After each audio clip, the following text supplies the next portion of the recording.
Hello மக்களே, நம்மளோட மகாநதி சீரியலில் இன்றைக்கான எபிசோடில் உண்மையாகவே காவேரி நிஜமாகவே பொங்கி எழுந்துட்டாங்க அப்படின்னு தான் சொல்லணும். காவேரி பொங்கி எழுந்தால் பயங்கரமாக ஃபயராக இருக்கும் அப்படிங்கிறதுல ஒரு டவுட்டே கிடையாது. காவேரி இவ்வளோ நாள் பொறுமையாக இருந்தாங்க, ஆனால் இன்றைக்கி பயங்கரமாக கொஞ்சம் கொந்தளிச்சிட்டாங்க அப்படிங்கிறது தான். விஜய்கிட்ட நேரடியாகவே மோத ஆரம்பிச்சிட்டாங்க அப்படிங்கிறது தான். விஜய் தாத்தா கிட்ட ஹாஸ்பிட்டலில் போய் பேசிட்டு தாத்தா பயங்கரமாக கேட்குறாரு. என்ன கேட்குறாரு, நீ பண்ணுறதெல்லாம் சரியா அப்படின்னு சொல்லி கேட்குறாரு. அப்போ காவேரி என்னை புரிஞ்சுப்பா அப்படின்னு சொல்லி தாத்தாட்ட விஜய் சொன்னாலும் தாத்தா என்ன சொல்கிறாரு, நீ தப்பாக புரிஞ்சிட்ருக்க விஜய், எவ்வளோ தான் ஒரு பொண்ணு பொறுமையாக இருப்பா, நீ அதை யூஸ் பண்ணாத அப்படின்னு சொல்லி விஜய் சொல்கிறாரு.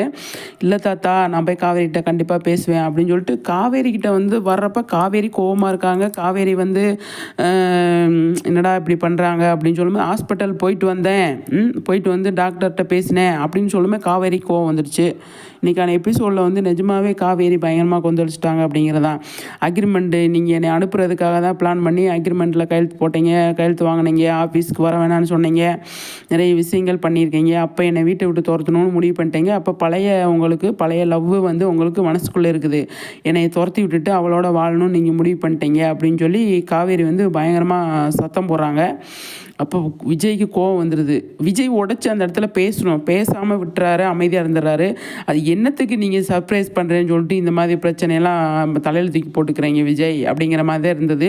தேவையில்லாமல் சர்ப்ரைஸ் பண்ணுறேன்னு சொல்லிட்டு இப்போ உங்கள் 2 பேர்த்துக்குள்ளே பிரச்சனை வந்துக்கிட்டு இருக்கு. அந்த வெண்ணிலா பிரச்சனை வருதோ இல்லையோ, நீங்கள் 2 பேர் இப்போ சண்டை போட்டுக்கிட்டு இருக்கீங்க.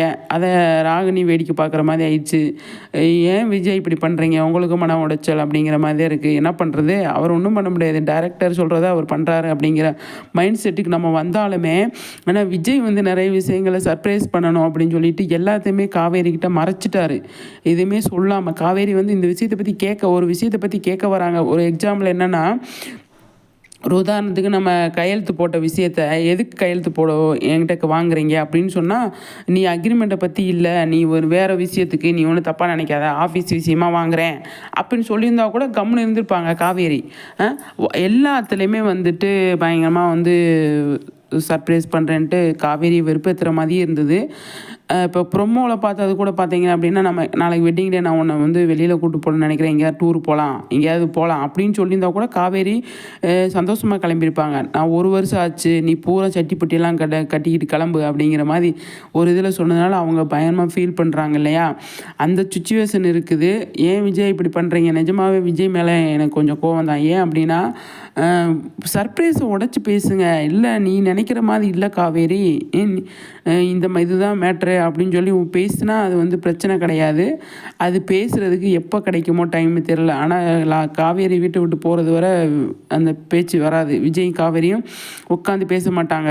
என்ன பண்ண போகிறாங்களோ தெரியல. ஓகே ஃப்ரெண்ட்ஸ், உங்கள் கருத்துக்களை ஷேர் பண்ணுங்கள். நெக்ஸ்ட் வீடியோவில் சந்திக்கிறேன்.